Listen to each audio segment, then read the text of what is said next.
पूरा देश 20 तारीख को या 19 तारीख को जहां जहां जिसको जिस हिसाब से समय मिलेगा वो मनाएगा। लुधियाना में आज आप लोग आज मना रहे हैं, तो मैं आप सबका धन्यवाद प्रकट करता हूं, क्योंकि मुझे आने में भी देर हुई। देर के पीछे एक कारण था, उसके लिए मैं आपसे क्षमा चाहता हूं और मुझे विश्वास है कि मेरे परिवार के लोग मेरी गलतियों को माफ कर देंगे। ये समय की जो गलतियां हैं ये हो जाती हैं। मैं ज्यादा समय नहीं लूंगा क्योंकि आप लोग लंबे समय से इंतजार कर रहे हैं। तो मैं आज यहाँ उपस्थित हमारे धर्म गुरु, धर्म सम्राट देव सिंह अदिति जी का भी इस प्रोग्राम के, इस आयोजन के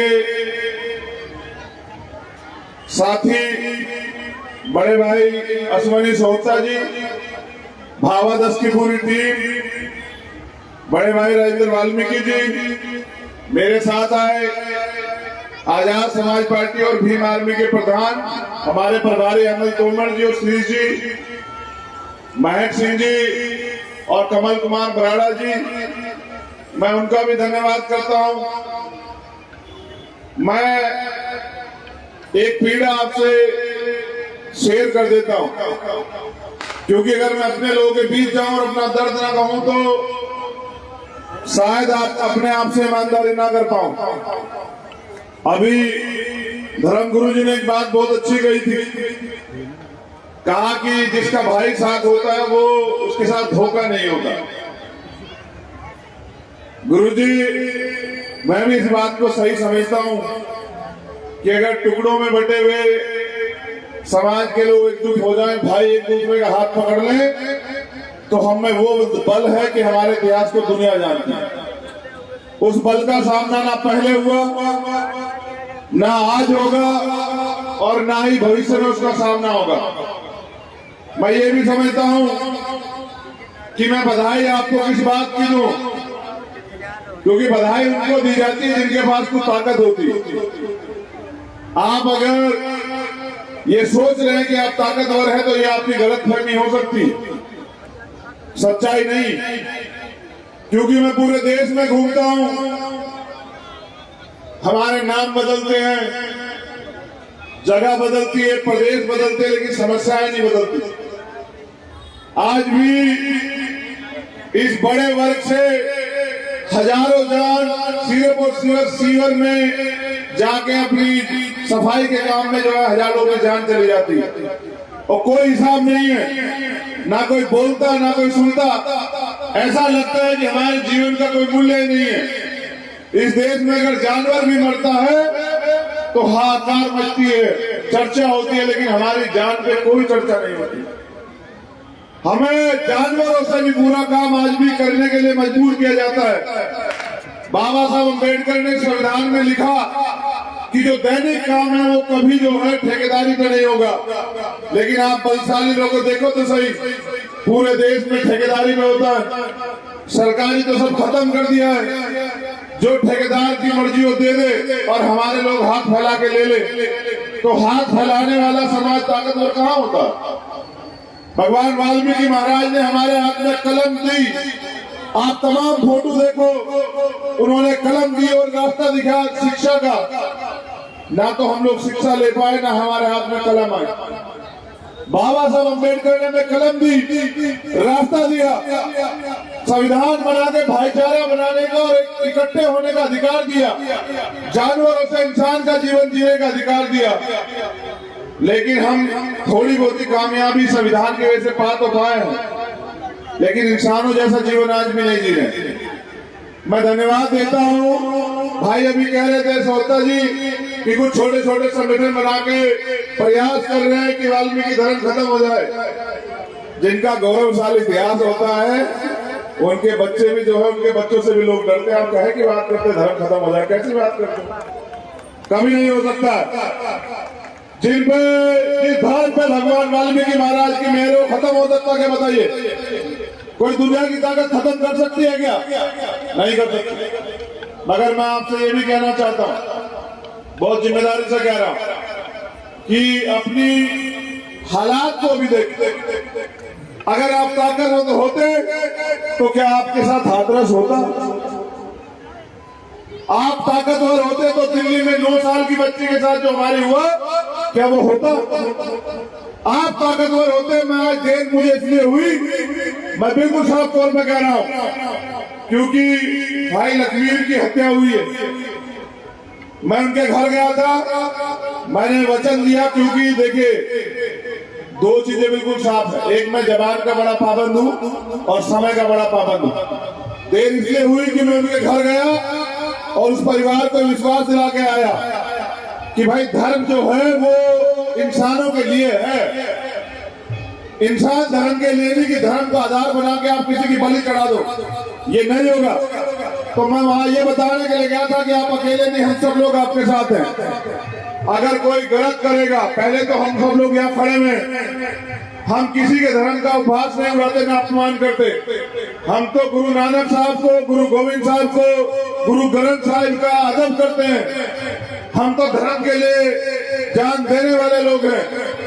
तो मैं ये बताने के लिए इस परिवार गया था कि भाई हम सब लोग आपके साथ हैं, आप अकेले नहीं।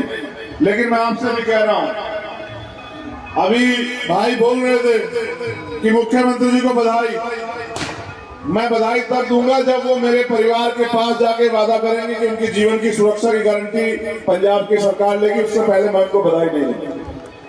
जब वो ये वादा करेंगे कि उस परिवार में 3 बच्चियां हैं, लखवीर का कोई दोष हो सकता है, उन 3 बच्चों का क्या दोष है बताइए?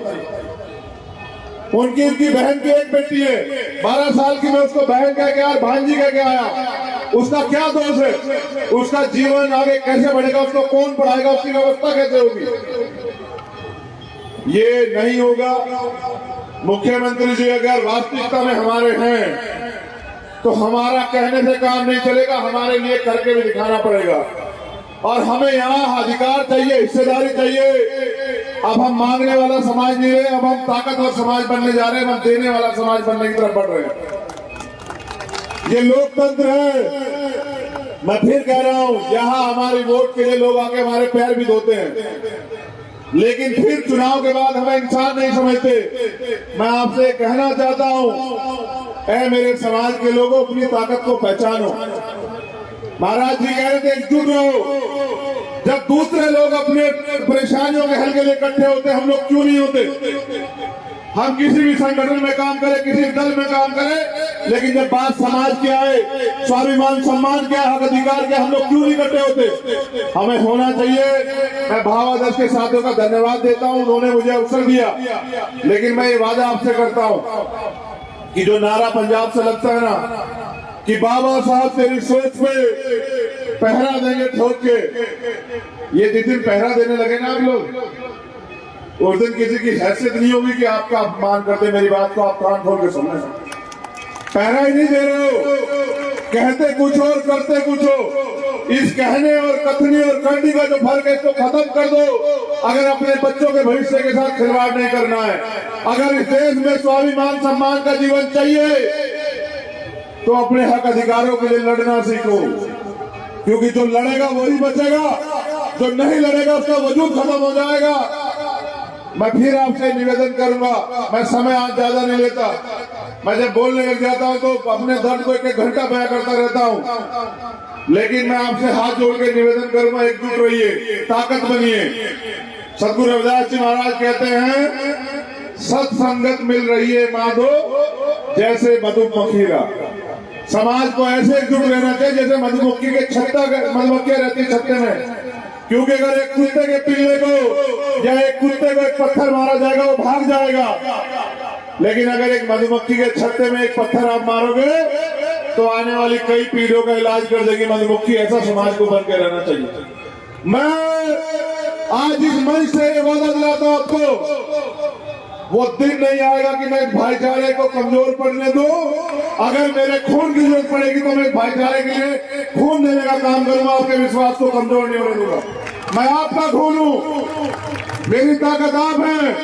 आज अगर मैं पूरे देश में कहीं भी जाके चैलेंज करता हूं सरकारों को, तो आपकी बदौलत करता हूं। मैं आपके स्वाभिमान सम्मान से खिलवाड़ नहीं होने दूंगा।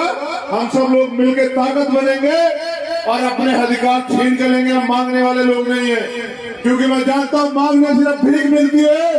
जिसमें दम होता है वो छीन लेता, हमें दम है, हम छीन के दिखाएंगे अपने अधिकार। आप देखते जाओ। मैं इस मंच को दोबारा धन्यवाद देता हूं और आज के प्रोग्राम को सफल बनाने के लिए, क्योंकि हमारा प्रोग्राम हमारी शोभा यात्रा पूरे लुधियाना में घूमेगी। अब मैं आपके और इनके बीच में नहीं आना चाहता। मैं तो आपसे ये विनती करता हूं, उठो, जागो, लड़ो, वरना कल तुम्हें पहचाना नहीं जाएगा। जिंदा हो तो जिंदा नजर आओ, वरना दुनिया आपको मरा हुआ समझ के दफना देगी या जला देगी। अपनी ताकत को समझो। जय भीम, जय भारत। भगवान वाल्मीकि शक्ति, भगवान